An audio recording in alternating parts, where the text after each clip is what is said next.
ध्यान दो जरा। हिंदी करेंगे आज शुरू है, ठीक है। चलो जी, आज लेंगे हिंदी की पहली क्लास है, जिसे हम कहेंगे वर्ण विचार। और भाई 100% गारंटी यहाँ से क्वेश्चन आता ही आता है, ठीक है। हर हालत में यहाँ से एक ना एक क्वेश्चन जरूर आना है, ठीक है। सबसे इम्पोर्टेंट है, हिंदी का टॉपिक है ये, यानी वर्ण विचार।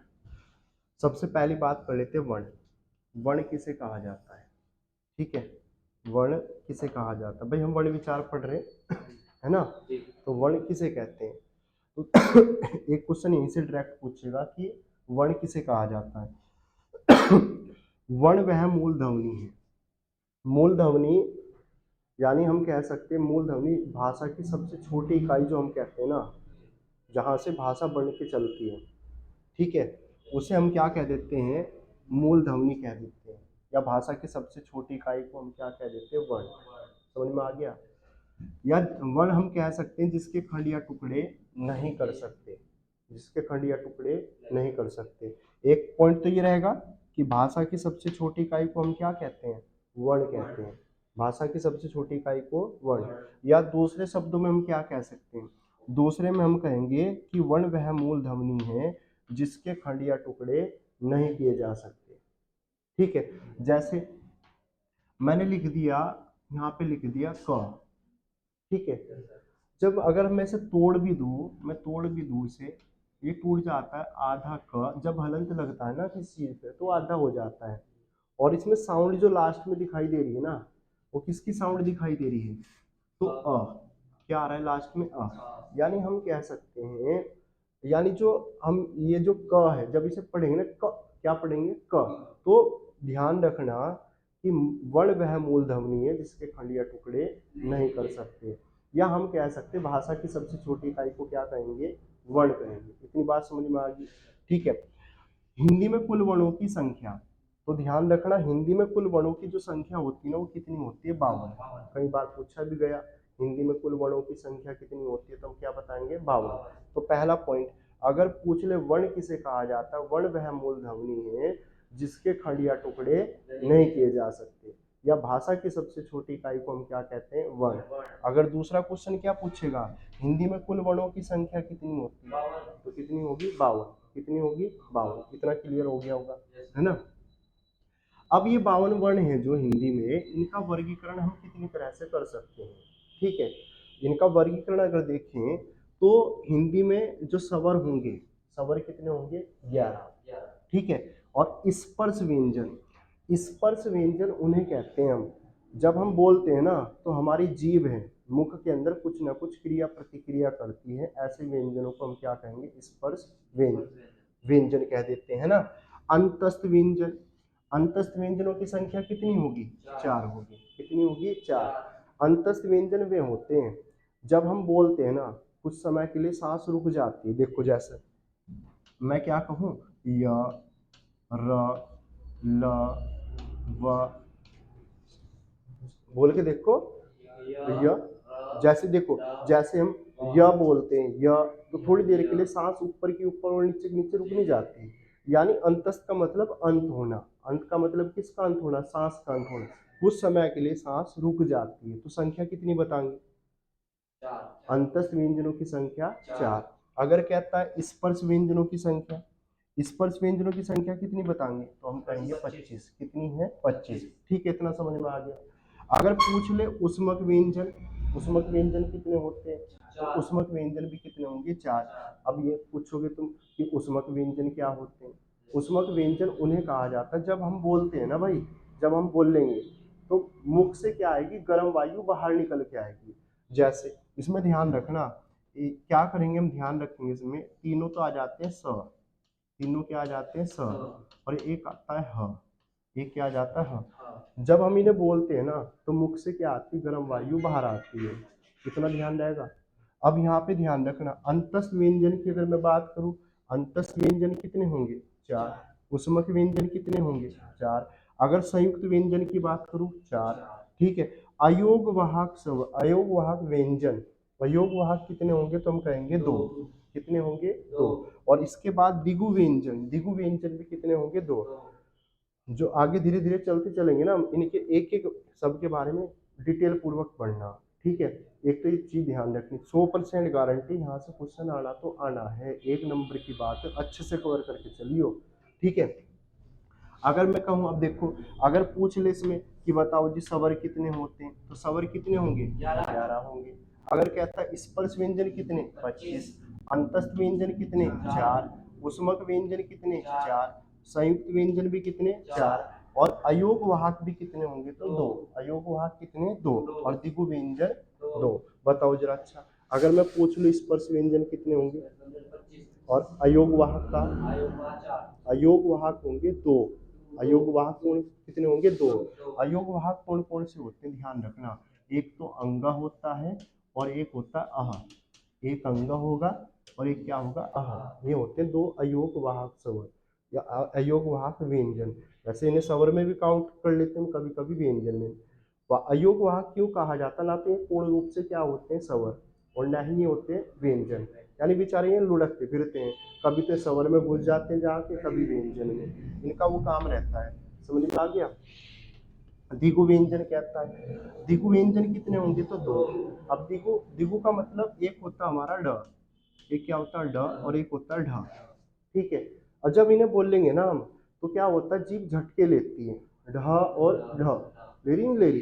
तो यहाँ पे ध्यान रखना, अगर स्वर पूछ लो, कल को मैं पूछूंगा, ध्यान रखना, स्वर कितने होंगे, 11। स्पर्श व्यंजन कितने, 25।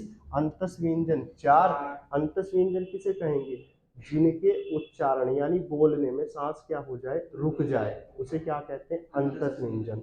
य, र, ल, व। क्लियर हो गया। अगर कहता है उष्मक व्यंजन किसे कहेंगे, उष्मक व्यंजन वे व्यंजन होंगे भाई जिनके उच्चारण में या जिसके बोलने में मुख से क्या हो, गर्म वायु बाहर निकले। संख्या कितनी है, 4। तो याद कैसे रखने, तीनों स है और ह है, तीनों स है और एक ह है, ठीक है। ये पता ही चल गया योग वाहक की बात है ना। आगे चले, हिंदी वर्णमाला में वर्णों की संख्याओं का विभाजन कर रहे हैं। अब अगर यहाँ से भी क्वेश्चन कभी कभी पूछ लेता है कि हिंदी वर्णमाला में वर्णों की संख्या का विभाजन कितनी तरह से हो सकता है, तो हम कहेंगे 2। 2 तरह से कर सकते हैं, एक तो हो जाता उच्चारण के आधार पर और एक लेखन के आधार पे। अगर मैं तुमसे पूछूंगा कि बताओ जी लेखन के आधार पे कितने हो, सॉरी उच्चारण के आधार पे कितने होते हैं, 45 होंगे। यानी अगर पूछ ले उच्चारण के आधार पर वर्ण कितने प्रकार के होते, तो हम कहेंगे 45। 45 में 10 तो स्वर होंगे और 35 क्या होंगे, व्यंजन। 35 क्या होंगे, व्यंजन। अगर लेखन के आधार पर 13 स्वर, 35 व्यंजन, 4 संयुक्त व्यंजन, ये याद रहेगा, ठीक है। यहाँ से पूछ लेगा। अगर मैं कल को पूछूंगा तुमसे, बता भाई कि वर्णों की संख्या का विभाजन करना हमें, तो कितने तरह से करेंगे, 2। पहला कौन सा, उच्चारण, और दूसरा लेखन के आधार पे। इतना क्लियर हो गया, ठीक है। आगे चले, अब यहाँ से क्वेश्चन ये पूछा जाता है, वर्णमाला किसे कहते हैं, वर्णमाला किसे कहते हैं, यानी वर्णों का सुव्यवस्थित क्रम, वर्णों का सुव्यवस्थित क्रम। जैसे मैं कहता हूँ 7 स्वर अपनी जगह फिक्स है, सारे ग म प ध नि कुछ करके ऐसे है ना, 7 के 7 स्वर अपनी जगह फिक्स है। अगर मैं उनके क्रम को बदल दूं तो क्या एक बार में हम बोल लेंगे, उन्हें नहीं बोल सकते ना। तो ऐसे ही हिंदी वर्णों, जो हिंदी वर्णमाला के जो वर्ण है ना, ये अपनी जगह बिल्कुल क्या है, जो कि तो फिक्स है, अपनी जगह फिक्स है। अगर मैं इनके सबके क्रम बदल दूं, क्या हम इन्हें पढ़ लेंगे, नहीं पढ़ सकते ना। तो ध्यान रखना, यानी वर्णों का सुव्यवस्थित क्रम ही क्या कहलाता है, वर्णमाला। समझ में आ गया। स्वर कितने बताए, 11। स्पर्श व्यंजन और अयोग वाहक 2। अयोग वाहक 2। अगर पूछ ले दिगु व्यंजन कितने बताए, 2 बताए। कौन कौन से दिगु, ड और ढ, याद रहेंगे। आगे चले, ठीक है। पीडीएफ तुम्हें मिल जाएगी, रोज दूंगा पीडीएफ, ठीक है। चलो जी, हिंदी वर्णमाला का वर्गीकरण कर लेते हैं। अभी तो पता चल गया हमें, यानी वर्णों का सुव्यवस्थित क्रम क्या कहलाता है, वर्णमाला। और इस वर्णमाला को भी 2 कैटेगरी में बांट देते हैं। बांटते नहीं बांटते भाई, एक तो हम कहते हैं अ, आ, ई, बड़ी ई, छोटा ऊ, बड़ा ऊ, रीरी, ए, आई, ओ, औ, अंग और अह। यानी दो दो कैटेगरी बनती नहीं बनती। जो पहले वाली कैटेगरी होती है ना, इसे हम क्या कहते हैं, स्वर कहते हैं। और दूसरी कैटेगरी को क्या बोलते हैं, व्यंजन। दूसरी क्या बोलेंगे, व्यंजन। अब सबसे बड़ी पहले बात करेंगे इसमें, देखो भाई जरा, है ना, हिंदी वर्णमाला का वर्गीकरण हम कितनी तरह से कर सकते हैं, दो। कितनी तरह से कर रहे हैं, दो। दो तरह से, कौन कौन सी?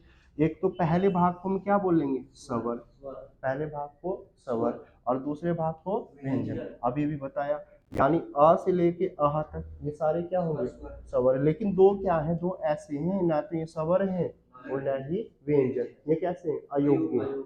ये कैसे, अयोग्य, अयोग वाहक स्वर। और एक चीज और ध्यान रखनी, जैसे टॉपिक में कंप्लीट कराऊंगा, तुम्हें क्या करना, रोज की रोज, ठीक है, रोज जाना, बुक लेनी, इसी टॉपिक को रिवाइज मारना। रिवाइज मारने का मतलब क्या है, इसके ऑब्जेक्टिव लगाने हैं। समझ में आ गया? तुम्हें पता तो चले कितना आया तुमसे, कितना नहीं है, ठीक है। और बीच में जैसे टॉपिक कंप्लीट होगा तो एक टेस्ट में भी मरवा दूंगा यहीं जू का, है ना। आगे चलो, क्लियर हो गया इतना? इसके बाद अब सबसे पहली बात कर लेते हैं, स्वर। स्वर क्या बला होती है? स्वर वे वर्ण होते हैं भाई, स्वर वे वर्ण होते हैं जिनके उच्चारण में, जिनके उच्चारण में अन्य वर्णों की आवश्यकता नहीं होती। कहने का मतलब ये है, स्वर वे वर्ण हैं, जब हम इन्हें बोलते हैं ना, ये खुद के राजा होते हैं, ये दूसरे को सपोर्ट दे देंगे, अपने आप सपोर्ट नहीं लेते। जैसे अगर मैं कहूँ यहाँ पे, जैसे व्यंजन की मैं बात करूँ, व्यंजन में किसी भी व्यंजन को बोल लो, किसी भी व्यंजन को। जैसे अगर यहाँ पे देखो तुम, ये लिखा हुआ ज, क्या ज में अ की आवाज आ रही, नहीं आ रही? ज आती, नहीं आती? अगर कहा गया न, क्या अ की आवाज आ रही, नहीं आ रही? समझ में आ रही ना बात पूरी? हिंदी बिल्कुल खतरनाक करवा के छोड़नी तुम्हारी पुलिस तो पहले पहले, ठीक है? नहीं बात लिख मत करिए कि हिंदी पढ़ा रही है, ठीक है। आगे चले, ये क्या है, था, लास्ट में क्या आ रहा है, अ की आवाज आ रही, नहीं आ रही? ठीक है, पूरा समझ में आ रहा, नहीं आ रहा? ठीक है, आगे चलो।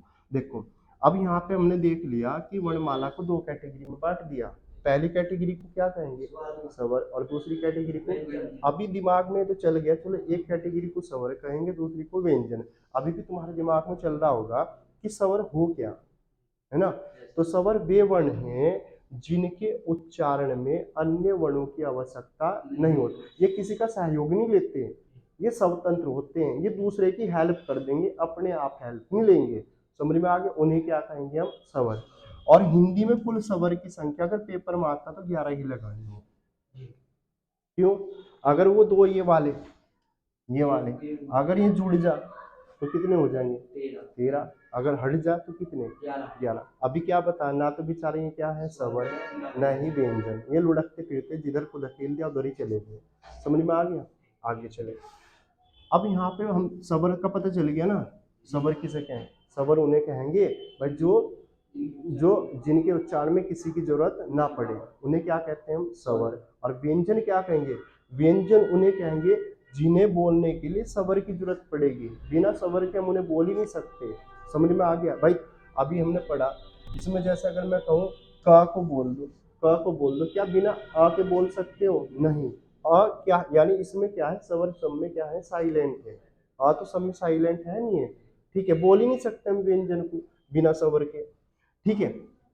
अ से लेके अह तक अगर इनकी संख्या कहे तो कितनी है, तो 13। वैसे हम कितनी कहते हैं, 11। ठीक है, पेपर में आया तो 11 ही मानेंगे। आगे चले, अब यहाँ पे ध्यान दो जरा, स्वर, स्वर का वर्गीकरण, स्वर का वर्गीकरण कितनी तरह से होगा, 4। कितनी तरह से होगा, 4 तरह से होगा। नंबर 1 उच्चारण, नंबर 1 उच्चारण, नंबर 2 भाषा, नंबर 3 मुख, और नंबर 4 होठ। अगर स्वर का वर्गीकरण करना तो कितनी तरह से, 4।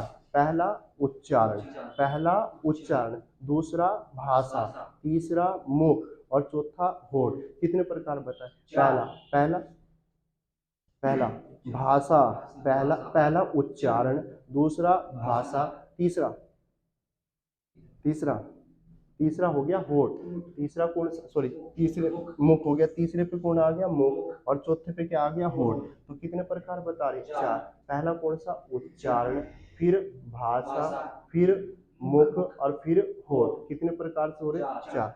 तो अगर हमसे पूछ ले कि भाई स्वर का वर्गीकरण करना है तो कितनी तरह से कर सकते हैं, 4। पहला कौन सा, उच्चारण, दूसरा भाषा, तीसरा मुख, और चौथा होठ। इतना याद हो गया? आगे चले, सबसे पहले बात करेंगे इसमें उच्चारण के आधार पर। उच्चारण के आधार पे स्वर का वर्गीकरण हम कर सकते हैं कितने प्रकार से? तीन। कितने प्रकार से करेंगे? तीन। पहला कौन सा होगा? अग्र स्वर। दूसरा क्या होगा? मध्य स्वर। तीसरा क्या होगा? पार्श्व स्वर। अगर पूछ ले कि भाई हमें तो स्वर का वर्गीकरण करना, अगर कहता स्वर का वर्गीकरण करना, तो स्वर का वर्गीकरण कितनी तरह से? चार। कितनी तरह से? चार। चार तरह से कौन कौन से? उच्चारण, भाषा, मुख, होठ। सबसे पहले हम क्या पढ़ रहे हैं?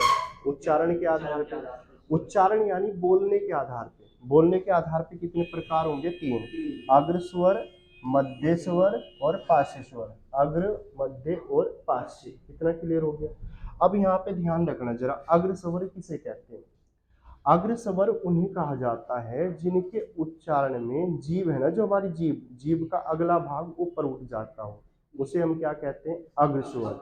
जिनके उच्चारण में जीभ का अगला भाग ऊपर उठ जाए उसे क्या कहते हैं? हम अग्र स्वर। अब देखो जरा, जब मैं ई को बोलूंगा, ई, तो जीभ का अगला भाग ऊपर जाएगा नहीं जाएगा? जैसे बड़ी ई कहा, ए कहा, ऐ कहा, ठीक है। तो अग्र स्वर उन्हें कहा जाता है जिनके उच्चारण में जीभ का अगला भाग ऊपर उठ जाता हो, उसे क्या कहते हैं? हम अग्र स्वर। इसमें याद क्या रखना है? अग्रीय। क्या याद रखना? अग्रीय। अग्रीय का मतलब क्या है? अग्र हुआ, और दोनों ई और ए किसमें दिखाई दे रही है?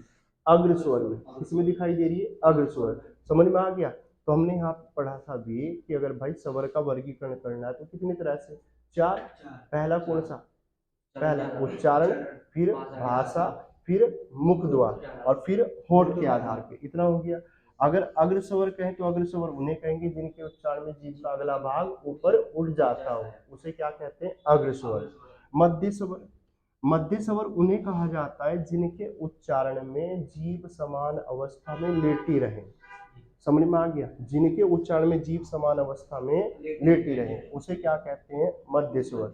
और इसमें ध्यान रखना क्या आना है इसमें? अ। क्या आना है? अ। अब जब हम आ को बोलेंगे, बताओ, जब आ को बोलेंगे क्या जीभ हमारी कोई क्रिया प्रतिक्रिया करती है? यानी जीभ समान अवस्था में लेटी रहती है। समझ में आ गई बात?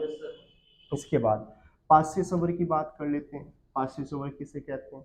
तो पार्श्व स्वर उन्हें कहा जाता है जिनके उच्चारण में जीभ का पिछला भाग ऊपर उठ जाता हो।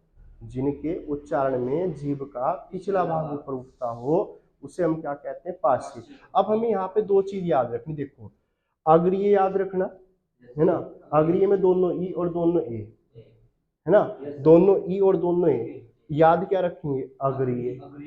अग्रीय का मतलब दोनों ई और ए आगे। अब चले गए मध्य में, केवल एक ही तो याद रखना है, मध्य में अ, और जितने इसके बाद जो भी बचते हैं, इनके अलावा जो भी बचते हैं वो सारे किस में चले जाते हैं? पार्श्व में। किस में चले जाते हैं? पार्श्व। तो हमने इसमें आज इतना पढ़ लिया कि अगर पूछ ले कि भाई स्वर का वर्गीकरण कितनी तरह से हो सकता है, तो स्वर का वर्गीकरण चार तरह से हो सकता है। अग्र स्वर, सॉरी, उच्चारण, स्वर का वर्गीकरण कितनी तरह से हो सकता है? तो चार। पहला कौन सा? उच्चारण, फिर भाषा, फिर मुख और फिर होठ। उच्चारण के आधार पर हमने पढ़ लिया। उच्चारण के आधार पर कितने? तीन। अग्र स्वर, मध्य स्वर, पार्श्व स्वर। अग्र किसे कहेंगे? जिनके उच्चारण में जीभ का अगला भाग ऊपर उठता हो उसे अग्र स्वर कहेंगे। याद क्या रखना उसमें? ट्रिक क्या बताइए?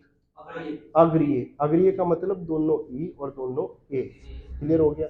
मध्य में क्या याद रखना? अ, जीभ समान अवस्था में लेटी रहती है, ठीक है। और बाकी जो बचे हुए हैं वो सारे किस में? पार्श्व में। समझ में आई बात? देखो यहाँ पे देखना, कहाँ चला गया? देखो, ये दोनों ई और दोनों ए, ये कैसे हो गए? अग्रीय हो गए नहीं हो गए? समझ में आ गया? बचा हुआ कौन था? अ, ये कैसा हो गया? अब बाकी जो बचे हुए हैं वो सारे किस में चले जाएंगे? पार्श्व में। समझ में आ गया? और ये तो हमें पता ही है सारे कैसे हैं? अयोग वाक। ये दोनों कैसे हैं? अयोग, ना तो स्वर और ना ही व्यंजन। समझ में आ गई? तो भाई आज इतना ही करेंगे, कल करेंगे बाकी है, ठीक है। आज के लिए इतना ही।